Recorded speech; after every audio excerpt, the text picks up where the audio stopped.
हाय दोस्तों, आज हम हाल ही में मलयालम में एक अच्छी फैमिली ड्रामा के कॉन्सेप्ट के साथ आए एक मूवी विशेषम की कहानी पर चर्चा करने वाले हैं, जो सिंपली साउथ ओटीटी प्लेटफॉर्म पर स्ट्रीम हो रही है। अगर आपको किसी और मूवी की कहानी की एक्सप्लेनेशन चाहिए तो उसका नाम कमेंट बॉक्स में लिख दें। बिना किसी देरी के हम मूवी में चलते हैं। जैसे ही मूवी शुरू होती है, हमें मुख्य किरदार शीजू दिखता है, जो ऑनलाइन मोटिवेशनल क्लासेस चलाता है और इसके अलावा उसके घर के पीछे भी कुछ है। शीजू एक जगह पर ऑर्गेनिक खेती करते हुए सब्जियां उगाते हैं और साथ ही दूध देने वाले पशुओं को भी पालते हैं। उम्र तो कम ही है, लेकिन उनके सिर के बाल जल्दी ही झड़ गए हैं, जिससे वो 40 साल के किसी आदमी की तरह लगते हैं। एक दिन शीजू एक वकील के पास जाकर अपने तलाक के कागजात लेते हैं और फिर वापस लौटते हैं। असल में शीजू की शादी एक लड़की के साथ तय हो चुकी है और उनकी शादी बहुत धूमधाम से होती है। शादी के बाद शीजू बहुत खुश महसूस करते हैं, लेकिन यहीं पर एक ट्विस्ट है शादी के मामले में। बेटी को ये शादी बिल्कुल पसंद नहीं थी। जैसे ही शीजू की शादी हुई, उसका प्रेमी वहां आया और शादी की दुल्हन को वहां से ले जाकर भाग गया। इसके बाद से शीजू हमेशा उसी बारे में सोचकर दुखी रहती है। फिर जब शीजू ने तलाक के लिए आवेदन किया तो अब तलाक का फैसला आ गया है। ऐसे में शीजू तलाक के पेपर लेकर आ रही थी, तभी उसका सुभाष वहां आया और शीजू को अपनी बाइक पर बिठाकर ले गया। लेकिन शीजू अब भी जो हुआ उसके बारे में सोचकर दुखी थी, जिसे सुभाष ने देखा और सोचा कि जिंदगी में हर किसी को ऐसे दुखद अनुभवों का सामना करना पड़ता है। सिचुएशंस आती रहती हैं, लेकिन इसका मतलब ये नहीं कि जिंदगी यहीं खत्म हो गई। सब कुछ भूलकर फिर से नई जिंदगी शुरू करनी चाहिए।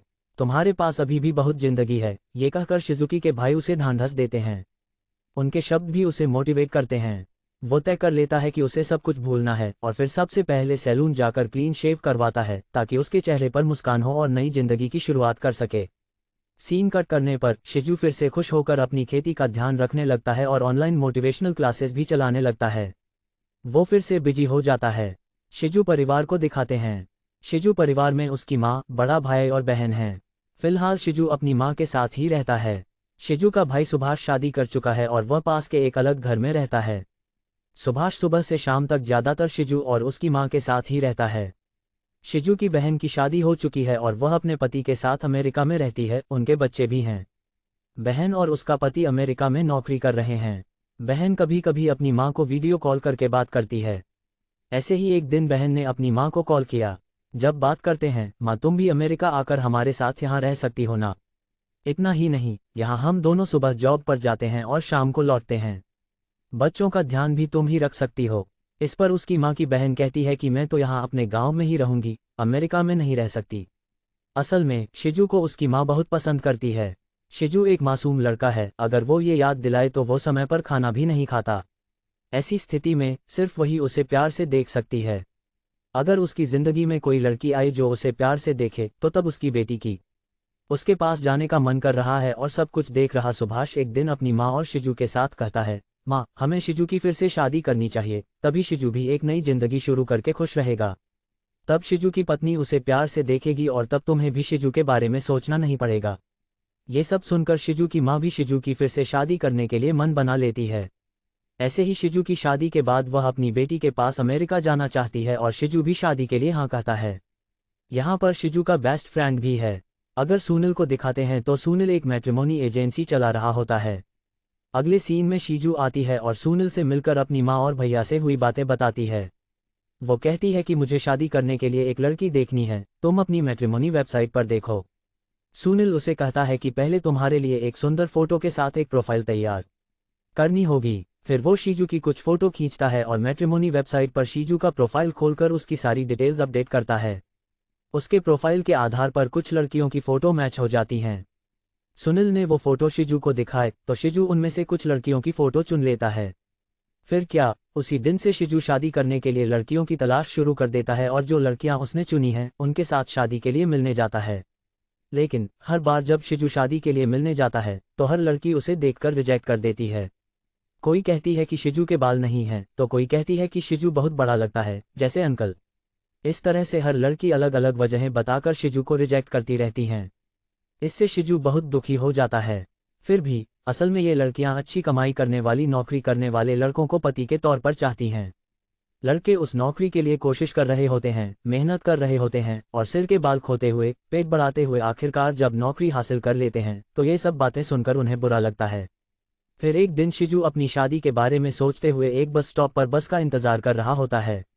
उसी समय कुछ लोग सड़क पर धरना दे रहे होते हैं।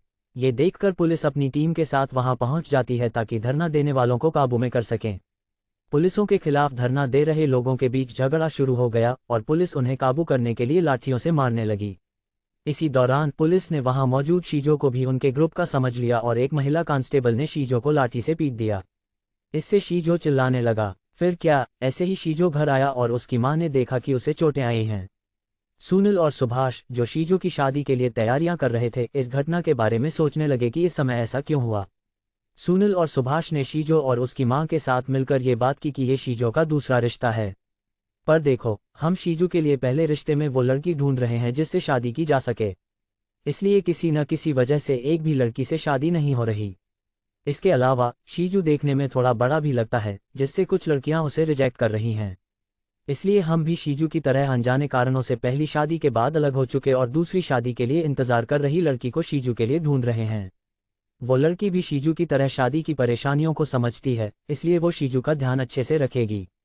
फिर दोनों खुश रहेंगे। ये आइडिया है, सभी को पसंद आता है। तभी सुनील उनसे कहता है कि मुझे एक ऐसी लड़की पता है जो दोबारा शादी करके नई जिंदगी शुरू करना चाहती है। उसका नाम सजिता है, वो एक पुलिस कांस्टेबल है।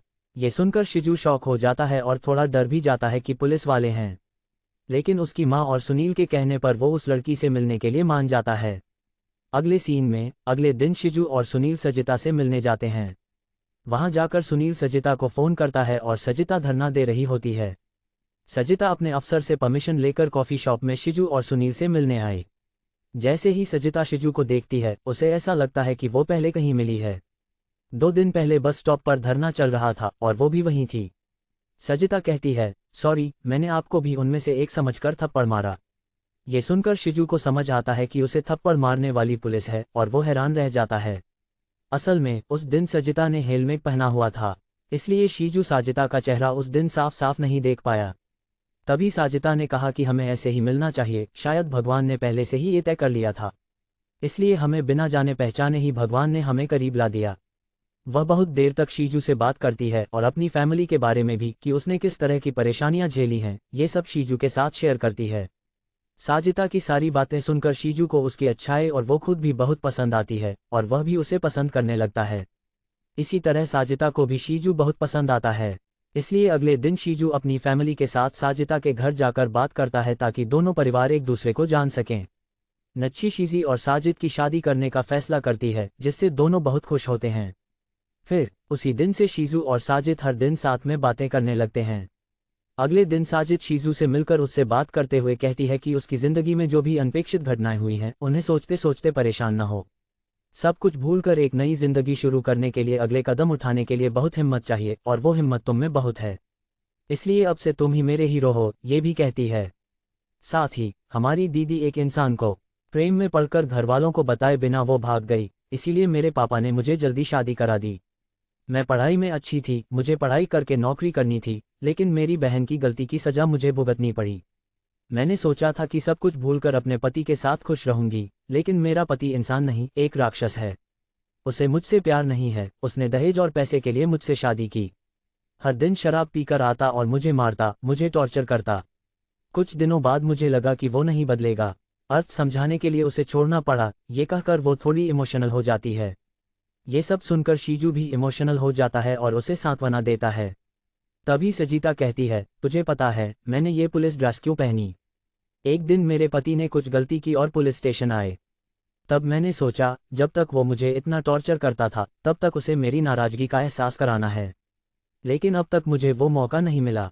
और ये कहते हुए वो कहती है कि जिस दिन वो मेरे हाथों में आया, उसी दिन वो मर गया। बेचारी है वो, हालात एक दिन तुझे जरूर मिलेंगे, ऐसा वो कहता है। ऐसे ही दोनों एक दूसरे के करीब आ जाते हैं। अगले सीन में कुछ दिनों बाद शिजू और साजिता की 2 परिवारों के साथ बहुत साधारण तरीके से शादी करवा दी जाती है। इससे शिजू और साजिता के साथ साथ दोनों परिवार भी बहुत खुश होते हैं। फिर शादी की रात शिजू के ससुर और भाई सुभाष भी कहते हैं, ये तुम्हारी दूसरी शादी है न, और उम्र भी हो गई है, इसलिए जितना जल्दी हो सके परिवार प्लानिंग के बारे में सोचो, तुम्हें भी एक बच्ची चाहिए। अरे भाई, अगर तुम ये करो तो तुम्हारी जिंदगी और भी रंगीन और खुशहाल हो जाएगी। लेट मत करो, यही बात तुम्हारी पत्नी से भी कहो। ये सब सुनकर शिजू भी अच्छी तरह सोचता है और फिर शोभना के कमरे में जाकर साजिता से वही बात करता है। ये सुनकर साजिता भी मान जाती है कि अगर उनके जीवन में एक बेबी आता है तो और भी अच्छा होगा। फिर दोनों उसी दिन रात को करीबी होते हैं। कुछ दिनों बाद शिज़ुओ और साजिता अपनी जिंदगी में बहुत खुश रहते हैं। शिज़ुओ और साजिता को देखकर सब लोग उनकी आपस में जो प्रेम है उसे देखते हैं और कहते हैं कि वो एक दूसरे के लिए बने हैं। ये दोनों ईच अदर कहकर और भी ज़्यादा खुश होते हैं। सीन कट करने पर 3 साल बीत जाते हैं। शिजी और साजिद अपने शादीशुदा जिंदगी में बहुत खुश रहते हैं, लेकिन दोनों के बच्चे नहीं होते। इसलिए जब भी शिजी और साजिद कहीं जाते हैं, रिश्तेदार और दोस्त बार बार यही सवाल करते हैं कि शादी के 3 साल हो गए, बच्चे क्यों नहीं हुए। शुरू में तो शिजी और साजिद इस पर ज़्यादा ध्यान नहीं देते, लेकिन धीरे धीरे जब भी वो कहीं नजर आते हैं, सब यही पूछते हैं, तुम लोग कब बच्चे करोगे। अम्मा बापू लोग ये पूछते रहते हैं कि बच्चे कब होंगे। इससे शीजू और साजिता को बहुत गुस्सा आता है, पर वो कंट्रोल कर लेते हैं। एक दिन शीजू और साजिता अपने रिश्तेदारों के फंक्शन में जाते हैं। वहां खाने के दौरान एक बड़ी आंटी ने शीजू से पूछा, अरे शीजू कैसे हो, अब तक बच्चे हुए या नहीं। मेरे बेटे की पिछले साल शादी हुई थी, वो कुछ दिनों में बाप बनने वाला है। ये सुनकर साजिता और शीजू को बहुत गुस्सा आया उस आंटी पर। सीरियस हो जाएंगे और सब कुछ देख रहे हैं, वहीं पर सुभाष उन्हें वहीं से घर ले आता है। हर कोई इसी बात के बारे में पूछ रहा है और परेशान हो रहा है। साजिता बहुत इमोशनल हो जाती है, तब सुभाष की पत्नी उसे सांत्वना देती है। तभी सुभाष शिजू से कहता है कि इस समस्या का यहीं पर फुल स्टॉप लगाना है। मतलब अगर आप एक अच्छे डॉक्टर से मिलकर चेकअप करवा लें तो प्रॉब्लम क्या है पता चल जाएगा और उसका समाधान भी निकाल सकते हैं। ये सुनकर शिजू कहता है कि हमारे शादीशुदा जीवन में कोई प्रॉब्लम नहीं है। इसके जवाब में सुभाष कहता है कि ये तो सही है, लेकिन ये भी हमारे अच्छे के लिए ही है, ये समझ लेना चाहिए। शिजू और साजिता शहर में फेमस डॉक्टर मेरी के हॉस्पिटल गए। जब उन्होंने डॉक्टर से बात की तो डॉक्टर ने बताया कि उन्हें दोनों का चेकअप और टेस्ट करना होगा। ऐसे में साजिता के साथ शिजू का स्पर्म टेस्ट भी होगा। टेस्ट रिपोर्ट्स का इंतजार करते हुए दोनों बाहर बैठे थे। तभी शिजू टेंशन में साजिता से बोला, अगर रिपोर्ट्स में मुझे कोई प्रॉब्लम हुई तो क्या तुम्हारी मुझसे प्यार कम हो जाएगा, क्या तुम मुझसे पहले की तरह प्यार से रहोगी। तो साजिता बोली, अरे शिजू तू ऐसा क्यों बोल रही है, प्रॉब्लम मुझ में भी हो सकती है, लेकिन इसका मतलब यह नहीं कि हमारे बीच प्यार कम हो जाएगा। दोनों एक दूसरे को हिम्मत देते हैं। अगले सीन में थोड़ी देर बाद डॉक्टर रिपोर्ट्स आने की बात करता है। जब दोनों डॉक्टर के कमरे में जाते हैं तो डॉक्टर उन्हें रिपोर्ट्स दिखाते हैं। वो कहते हैं कि शीजू में कोई प्रॉब्लम नहीं है, लेकिन साजिता में थोड़ी सी समस्या है। अगर वो इलाज कराए और दवाएं लें तो कुछ महीनों में सब कुछ ठीक हो जाएगा। ये सुनकर साजिता बहुत इमोशनल हो जाती है और साजिता को ऐसे देखकर शीजू भी बहुत प्रभावित होता है। साजिता को दुखी देखकर शीजू उसे सांत्वना देता है और कहता है कि अगर वो इलाज करवाएगी तो सब कुछ नॉर्मल हो जाएगा। इसी तरह उस दिन से शीजू रोज साजिता को अस्पताल ले जाकर उसका इलाज करवाता है और दवाइयाँ देता है। दवाइयाँ महंगी होने की वजह से पैसे भी बहुत खर्च हो जाते हैं। ऐसे ही कुछ दिन निकल जाते हैं, लेकिन साजिता में कोई सुधार नहीं दिखाई देता। इसलिए शीजू कई अस्पतालों में इलाज करवाने की कोशिश करता है। 1 साल बीत जाता है, लेकिन साजिता प्रेग्नेंट नहीं होती, जिससे शीजू और भी परेशान हो जाता है। साजिता बहुत परेशान रहती हैं और अक्सर सोचती हैं कि शायद उन्हें बच्चे नहीं होंगे। एक दिन साजिता और शीजी टहलते हुए जा रहे थे, तभी शीजी का बेस्ट फ्रेंड नौशाद अपनी पत्नी के साथ उन्हें देखकर उनके पास आया। शीजी ने अपनी समस्या नौशाद को बताई। नौशाद ने कहा, आपको डॉक्टर गणपति की अपॉइंटमेंट लेनी चाहिए। आपको पता है, हमारी शादी के 11 साल तक भी हमें बच्चे नहीं हुए थे। हम भी बहुत परेशान थे, लेकिन जब हमने डॉक्टर गणपति से मिलकर इलाज कराया, हमने ऐसा ही किया और 6 महीने की ट्रीटमेंट में मेरी पत्नी प्रेग्नेंट हो गई। आप चिंता मत कीजिए, आप भी डॉक्टर गणपति से मिलिए, आपकी ये प्रॉब्लम सॉल्व हो जाएगी। डॉक्टर गणपति हॉस्पिटल का पता भी देते हैं। ये सब सुनकर सिजी और साजिता बहुत खुश होते हैं और उन्हें उम्मीद होती है कि वे जल्दी ही पेरेंट्स बनने वाले हैं। अगले सीन में सिजी और साजिता अगले दिन डॉक्टर गणपति से मिलकर अपनी प्रॉब्लम के बारे में बताते हैं। ये सब सुनकर गणपति साजिता का ट्रीटमेंट शुरू कर देते हैं। कुछ दिनों बाद एक दिन साजिता प्रेगनेंसी टेस्ट करवाती है। साजिता को पता चलता है कि वो प्रेग्नेंट है, तो वो बहुत खुश होती है। ये बात वो शीजी को बताती है और फिर दोनों ये सोचकर काफ़ी खुश होते हैं कि उनकी ज़िंदगी में कोई प्रॉब्लम नहीं है। साजिता अपने परिवार के रिश्तेदारों और दोस्तों को फ़ोन करके ये खुशखबरी देती है। फिर कुछ दिनों बाद एक दिन शीजी साजिता को डॉक्टर गणपति के हॉस्पिटल में स्कैनिंग के लिए ले जाता है और बाहर इंतजार करता है। तभी साजिता को उसके पिता का फ़ोन आता है, जिसमें वो बताते हैं कि उन्हें लॉटरी में 50 लाख रुपए मिले हैं। ये सुनकर साजिता और शीजी दोनों भी बहुत खुश हो जाते हैं। बहुत खुशी महसूस करते हुए ये सोचते हैं कि ये सब उनके बेबी की वजह से है, इसलिए उन्होंने अपने बेबी का नाम ऐश्वर्या लक्ष्मी रखने का बहुत उत्साह महसूस किया। लेकिन बाद में जब साजिता डॉक्टर के पास जाकर स्कैनिंग करवाती है तो यहाँ एक ट्विस्ट है। साजिता अपनी ज़्यादा उत्सुकता की वजह से मिसकैरेज कर चुकी होती है। इस बात को जानकर सीजो और साजिता बहुत इमोशनल हो जाते हैं। दोनों परिवारों को भी इस बात का पता चलने पर बहुत दुख होता है। सीजो इस बारे में सोचकर बहुत इमोशनल हो जाता है और रोने लगता है। अगले सीन में सीजो और साजिता डॉक्टर के पास होते हैं। जब मैं साजिता से मिला तो डॉक्टर ने उसे चेक किया। ऐसा शायद ही कभी होता है। असल में साजिता के ओवेरिज 99% सही से काम नहीं कर रहे हैं। ये सुनकर सीजीओ और साजिता थोड़े उदास हो जाते हैं। आपको निराश होने की कोई ज़रूरत नहीं है। आपकी उम्र और सेहत ठीक है, इसलिए आपके लिए पेरेंट्स बनने का एक रास्ता है।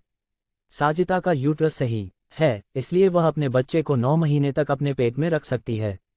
लेकिन इसके लिए हमें शीजू के स्पर्म को किसी दूसरी औरत यानी कि अंडा दान करने वाली के साथ मिलाना होगा और फिर इसे साजिता के जरिए यानी आईवीएफ के जरिए आप पेरेंट्स बन सकते हैं। शीजू और साजिद को वो तरीका बिल्कुल पसंद नहीं आता क्योंकि तब वो बेबी हमारी दोनों की खुद की बेबी नहीं होगी। उन्हें हमारी दोनों की मिलन से बनी बेबी चाहिए। इस सोच के बाद वो दोनों घर लौटते हैं और बहुत इमोशनल हो जाते हैं। साजिद की परेशानी देखते हुए शीजू उसे सांत्वना देने की बहुत कोशिश करता है, लेकिन साजिद बहुत रोने लगती है। फिर साजिद अच्छे से सोचकर शीजू से कहती है कि उसे इस स्थिति से बाहर निकलने के लिए जगह बदलने की ज़रूरत है। इसलिए वह कुछ दिनों के लिए अपनी माँ के घर रहने की बात कहती है और वहाँ से अपनी ड्यूटी पर जाने लगती है। चाहे ऐसा हो, लेकिन यहाँ शीजू और वहाँ साजिद हमेशा इस बात को लेकर परेशान रहते हैं कि उनके बच्चे नहीं हो रहे।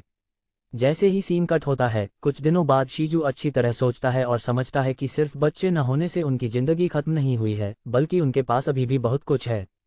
वो इसी बात को साजिद को फ़ोन करके बताता है और ये भी कहता है कि तुम्हें पढ़ाई करना है, इसलिए अब तुम्हारी पढ़ाई जारी रखो।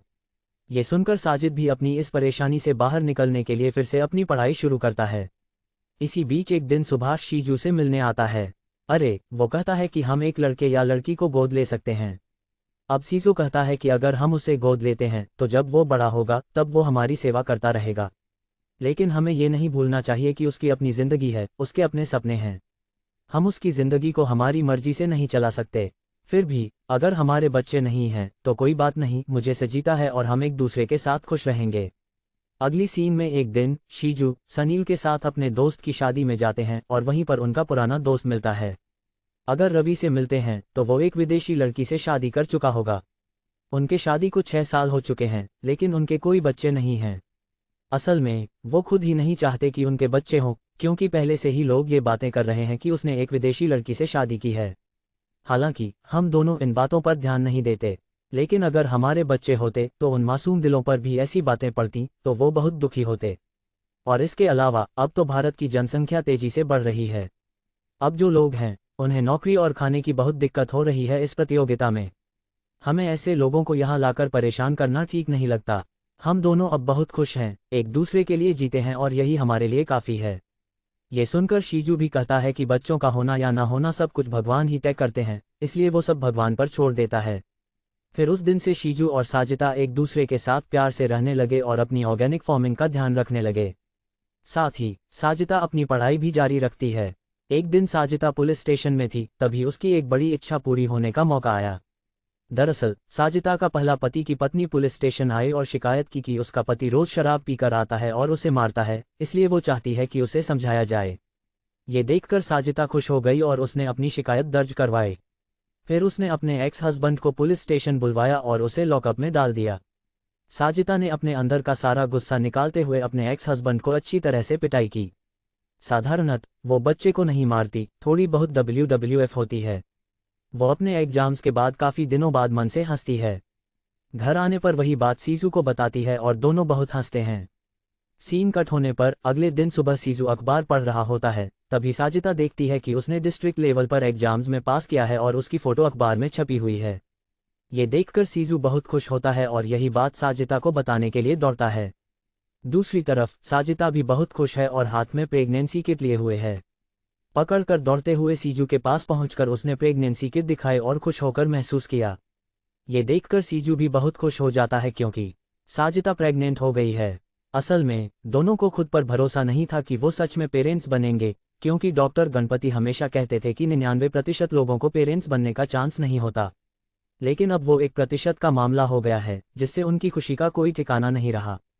डॉक्टर ने 99% चांस नहीं होने की बात कही थी, इसलिए थोड़ी शंका हुई थी और उन्होंने अलग अलग बच्चों के टेस्ट भी करवाए थे, लेकिन जब वो पॉजिटिव आया तो उन्हें यकीन हो गया कि वो पेरेंट्स बनने जा रहे हैं। फिक्स होकर वही बात सबको बताते हैं। ऐसे ही 15 महीने गुजर जाते हैं। शीजी और साजिता का एक बेबी हो जाता है। शीजू और साजिता अपने बेबी को लेकर बहुत खुश रहते हैं। एक दिन वो अपने बेबी को लेकर डॉक्टर गणपति से मिलने जाते हैं। डॉक्टर उन्हें देखकर कहते हैं, ये तो एक चमत्कार है, लेकिन आप लोग पेरेंट्स बन गए हैं, ये बहुत खुश करने वाली बात है। इस पर शीजू कहते हैं, कभी कभी भगवान पर ही विश्वास रखना पड़ता है। भगवान ही सबकी देखभाल करता है, चाहे वो 1% हो या 0%। भगवान सबके लिए अच्छा ही करता है, हमें अपने ऊपर विश्वास रखना चाहिए। हमारी जिंदगी में खुशी हो भरने का टाइम आ गया है, इसलिए उसने हमें अच्छा करने के लिए कहा और फिर वहां से अपनी बेटी को लेकर घर के लिए निकल जाते हैं। ऐसे ही फिल्म खत्म होती है।